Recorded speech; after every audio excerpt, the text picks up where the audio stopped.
नमस्कार मित्रों, दूरस्थ एवं मुक्त शिक्षा और संस्कृति की आवाज ये है उत्तराखंड मुक्त विश्वविद्यालय का community radio hello Haldwani 91.2 megahertz की फ्रीक्वेंसी पर आप इस रेडियो को सुन पा रहे हैं। दोस्तों, हमारे स्टूडियो में आज एक बहुत ही खास मेहमान हैं। हेमपंत जी हमारे साथ इस वक्त मौजूद हैं, जो कि पिथौरागढ़ के रहने वाले हैं और रुद्रपुर में इस वक्त रहते हैं। क्रिएटिव उत्तराखंड के फाउंडर मेंबर रहे हैं और इस वक्त उनकी पिछले 2 सालों से एक बहुत ही बेहतरीन श्रृंखला उन्होंने शुरू की है, मेर पहाड़ मेर पछाड़ नाम से, जिसके अभी तक 126 एपिसोड हो चुके हैं। और बहुत ही अच्छी बात यह है कि इसमें देश और दुनिया में जहां जहां भी पहाड़ की प्रवासी लोग जो बसे हुए हैं, जो ठीक ठाक अच्छे कद्दावार पदों पर हैं, मौजूद हैं, जिन्होंने बहुत बेहतरीन काम समाज के लिए किया है, ऐसे लोगों को चुन कर लाते हैं और कुमाऊनी में वो लोग अपने जीवन के बारे में बताते हैं, अपने जीवन संघर्षों को, ताकि और तमाम लोगों को उससे प्रेरणा भी मिल सके। तो एक बेहतरीन काम कर रहे हैं, तो हमें लगा कि हम अपने श्रोताओं से भी इस काम को रूबरू करवाएं। तो आज हम इस पर विस्तार से बात करेंगे। हेमपंत जी, आपका बहुत बहुत स्वागत है हमारे इस कार्यक्रम में। धन्यवाद सुनीता जी, आपने मुझे अपनी बात रखने का मौका दिया, उसके लिए आपका और आपकी टीम का बहुत बहुत शुक्रिया। मैं हल्द्वानी रेडियो के सभी श्रोताओं को अपनी तरफ से नमस्कार कहता हूँ। हेम जी, मेर पहाड़ मेर पछाड़ कार्यक्रम जब आपने शुरू किया था, मैं चाहती हूँ शुरुआती जो उथल पुथल रही होगी कि किस नाम से शुरू करें, क्या करें। लॉकडाउन लगा था तो अचानक क्या उसके तुरंत बाद ही आपने इस कार्यक्रम को शुरू कर दिया था? जी, असल में ऐसा हुआ कि पिछले असल में इंटरव्यू का जो फॉर्मेट है ना, मुझे पहले से पसंद आता था। एक साक्षात्कार में हर आदमी की अगर जीवनी पर बात की जाए तो वो एक किताब की तरह होता है। उससे हमें काफी चीजें सीखने को मिलती हैं और कई प्रेरणादायक चीजें भी होती हैं। तो हम नॉर्मली इंग्लिश हिंदी के साक्षात्कार तो हम सुनते रहते हैं, लेकिन जो पहला लॉकडाउन था 2020 वाला, उसमें हम लोग सब घर पे थे और हम देख रहे थे कि ऑनलाइन बहुत चीजें हो रही हैं, क्योंकि मिलना जुलना बंद हो गया था। तो मेरे दिमाग में ये विचार आया कि क्यों ना हम एक ऐसा कोई कार्यक्रम शुरू करें जिसमें हम कुमाऊनी में बातचीत कर पाए, क्योंकि हम सोशल मीडिया पे कुमाऊनी पे कई चीजें डिस्कशंस या पेज ग्रुप्स वगैरह ये चीजें करते रहते थे। तो एक साक्षात्कार वाला एक अभाव मुझे हमेशा से लगता था कि कुमाऊनी में कोई साक्षात्कार नहीं है। तो हमने बहुत ही बेसिक तरीके से, मतलब अपने यार दोस्तों के बीच ही 22 जून को मुझे याद है पहला एक लाइव रखा था हमने दिल्ली में। रंगमंच के बहुत एक जाने माने अभिनेता हैं भूपेश जोशी, तो उनको मैंने रिक्वेस्ट की थी कि भाई साहब एक बार आप आइए और हम कुमाऊनी में बातचीत अपने बारे में बताइए। तो एक खाली एक एक्सपेरिमेंट था वो। तो जब हमने उसको लाइव किया तो करीब मेरे को याद है 200-250 लोगों ने उसको लाइव देखा और बहुत अच्छा रिस्पांस मिला। लोगों को लगा कि यार ये इस तरह एक अलग तरह का प्रोग्राम की शुरुआत हुई है।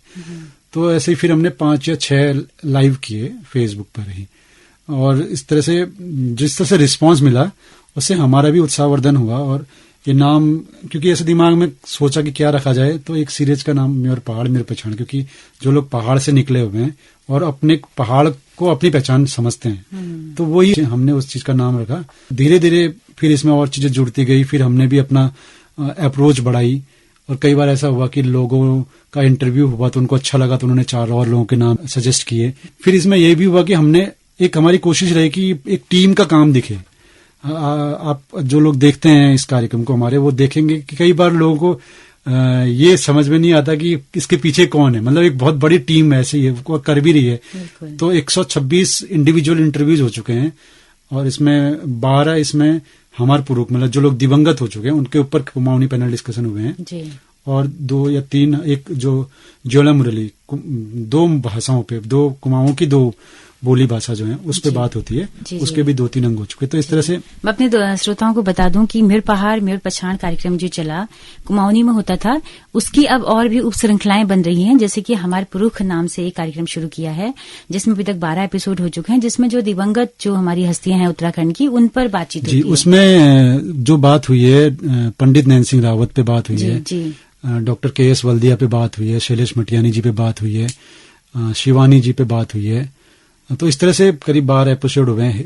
हेमचंद जी पे बात हुई है और लोहमी जी जो हमारे जन वैज्ञानिक थे, लोक वैज्ञानिक, उन पे बात हुई है। तो हमारी कोशिश रहती है कि जिनका हमारे समाज को बहुत बड़ा योगदान था, लेकिन हम भूल चुके हैं लगभग उनको भी, उनके ऊपर भी बात की जाए। और उनको जो करीब से जानने वाले लोग हैं उनके जरिए वो बात कहलवाई जाए। वो आते हैं, उनके परिवार के लोग होते हैं, जो उनके साथ जिन्होंने काम किया वो होते हैं, तो वो कुमाऊनी में अपनी बात रखते हैं। तो बहुत लोग उसको भी बहुत लोग पसंद करते हैं। उसमें भी कई नाम आते हैं हमारे पास, और हम कोशिश करते हैं कि उसमें भी वैरायटी हो। जैसे मोनोप्रीति पे बात हुई है, उस पे हीरा सिंह राणा जी पे बात हुई है, गिरदा पे हमने एक नए तरीके से बात की। गिरदा, उसमें हमने कोशिश की कि जो गिरदा को जो नए लोग गा रहे हैं या उनके काम को आगे बढ़ा रहे हैं, वो कैसे देखते हैं वो अपनी परफॉर्मेंस के हिसाब से, उनकी कविताओं के हिसाब से। उसमें हमारे 7-8 गेस्ट थे। अभी जो पिछला प्रोग्राम था 10 सितंबर को हमने गिरदा के जन्मदिन पे वो कार्यक्रम किया था। जी। तो हमारे प्रोग्राम इस तरह से। इसके अलावा जोया मुरली कार्यक्रम अभी नया शुरू किया है। जी, जोया मुरली का ये था कि ये आइडिया गोविंद पंत राजू जी का था।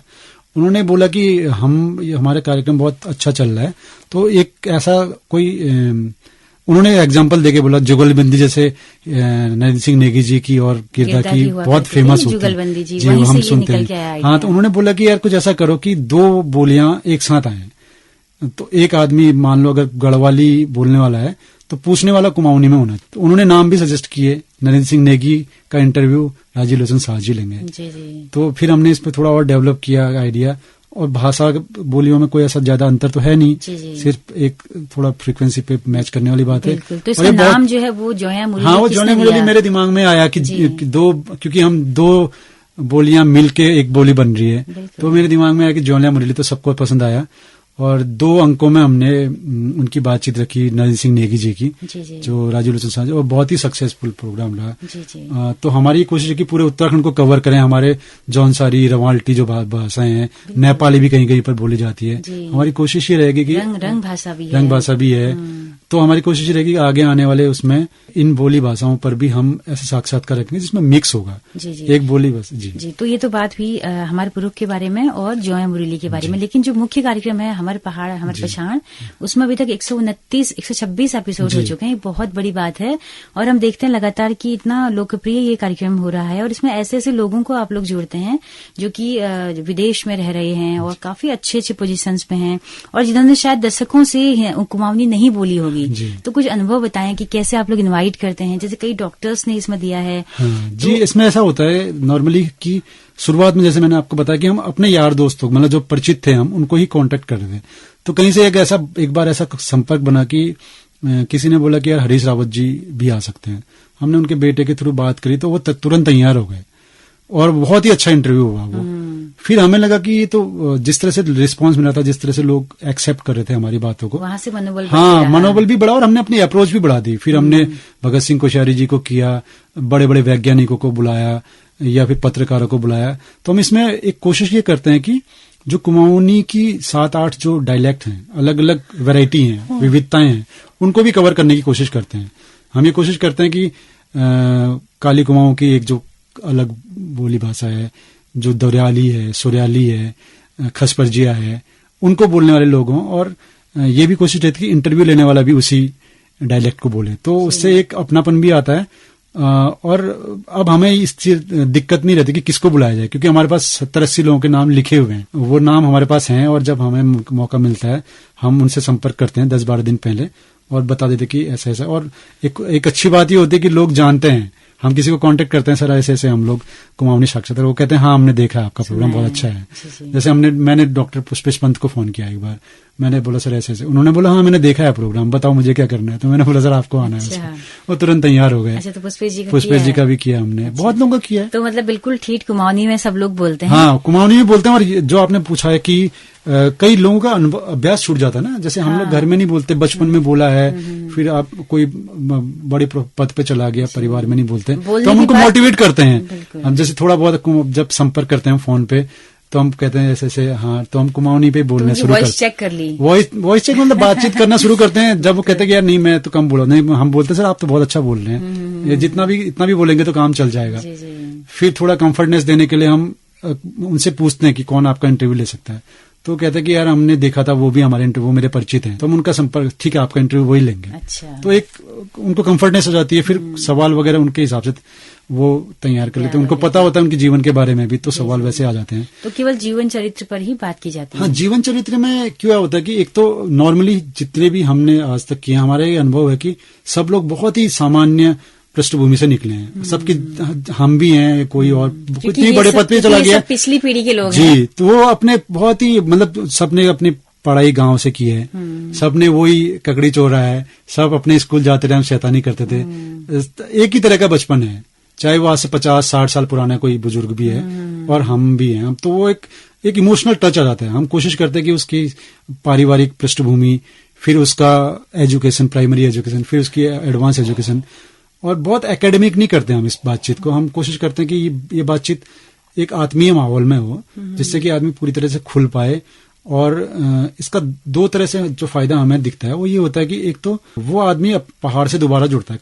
कई अनुभव ऐसे भी हुए हैं कि जो 1-2 पीढ़ी पहले बाहर चले गए थे, अब हम उनकी तरफ हाथ बढ़ा रहे हैं कि आप पहाड़ के हैं और हमारे इंटरव्यू में आइए, तो वो जुड़ता है पहाड़ से। वो कहता है यार आज तक तो आपने कहाँ से ढूंढ लिया, एक पल के लिए सोचता हाँ सोचता है, और जुड़ते हैं मतलब पहाड़ के साथ। यार ये तो एक मंच जैसा बन गया ना, तो फिर और दूसरा प्रभाव ये हो रहा है कि 126 लोग अब आपके साथ पूरा तरह से जुड़ गए हैं। जी, और एक प्रभाव ये हो रहा है कि हम देखते हैं इससे, जो पहाड़ में रहने वाले लोग हैं, जब वो देखते हैं कि इतने बड़े बड़े पदों में रहना, मैं बता रहा चाहता हूँ कि 6 या 7 पद्मश्री आ चुके हैं हमारे प्रोग्राम में। अच्छा। और 5 या 6 वाइस चांसलर्स आ चुके हैं, और नेता हैं, मतलब वैज्ञानिक हैं, पत्रकार हैं, बड़े लेखक शेखर जोशी आ चुके हैं। नाम लूंगा तो कई नाम छूट जाएंगे, क्योंकि मैं बहुत डॉक्टर्स का हमने लगातार किया। तो ये जी, तो ये होता है कि जो लोग पहाड़ में अपने, जिनके अंदर एक हीन भावना होती है कुमाऊनी को लेकर, वो हीन भावना टूटती है। जब मेरे को कई लोग मिलते हैं, कई नई पीढ़ी के लोग मिलते हैं,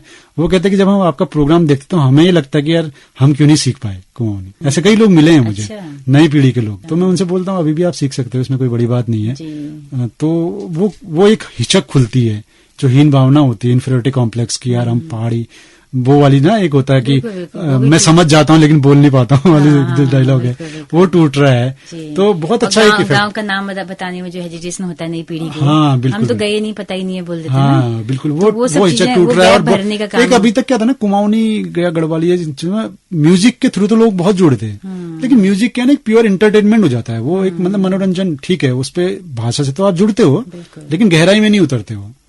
तो जब आदमी बोलने की कोशिश करता है, समझने की कोशिश करता है, और ऐसा भी है नहीं, अगर सुनता है तो आदमी हिंदी समझने वाला कुमाऊनी भी समझता है। हाँ। सबसे बड़ी बात है कि हम उन शख्सियतों को जानते भी है ना। हाँ। आप मीना खरगवाल से अगर आप बात कर रहे हैं, फ्रांस में मनोवैज्ञानिक हैं, तो हम समझ भी नहीं, अरे वाह हमारे लोग इतने बड़े बड़े पदों पर इतना अच्छा काम कर रहे हैं। हाँ, और उन्हें भी अच्छा लगता है कि हम उन्हें अप्रोच कर रहे हैं, उन्हें भी अच्छा लग रहा है कि हमारे लोग भी हमें भी जान रहे हैं और उस भाषा में बात। जी बिल्कुल सही कहा आपने। तो बहुत अच्छा काम ये कर रहे हैं। क्या आगामी कुछ और क्या क्या योजनाएं हैं इसमें, कितनी लंबी ये श्रृंखला चलेगी? असल में ऐसा कोई टारगेट तो है नहीं, ये तो हमने शौकिया शुरू किया, और इसमें बहुत, मैं अगर ईमानदारी से कहूँ तो कहीं हमें जाना भी नहीं पड़ता है, तो वर्चुअल हो रहा है, और थोड़ा हमें टाइम निकालना पड़ता है और थोड़ा संपर्क करने पड़ते हैं, थोड़ा प्रमोशन वगैरह करना पड़ता है। तो हमारा ऐसा कोई टारगेट नहीं है कि हम इतने तक फिक्स रोक देंगे। तो मैंने जैसे आपको बताया 70-80 तो हमारे पास नाम लिखे हैं, 200 तो हम आराम से पहुंचेंगे, और भी आइडियाज अगर आएंगे तो हम इसको और भी आगे बढ़ाएंगे। और बिल्कुल नॉन कमर्शियल आपने शुरू की है तो वो और बढ़ सकती है। इट डिपेंड्स ऑन, मतलब हमारे पास कितना टाइम होता है, क्योंकि ये तो एक तरह से हम लोग नॉन कमर्शियल तरीके से ही कर रहे हैं, अपनी जॉब परिवार भी देखना है। हाँ, तो जितना टाइम मिलता है, लेकिन ये एक बहुत बड़ी टीम है। मैं आपको ये बताना चाहूंगा 126 इंटरव्यूज हुए हैं, तो इसमें इंटरव्यू लेने वाले भी कम से कम 40 हैं।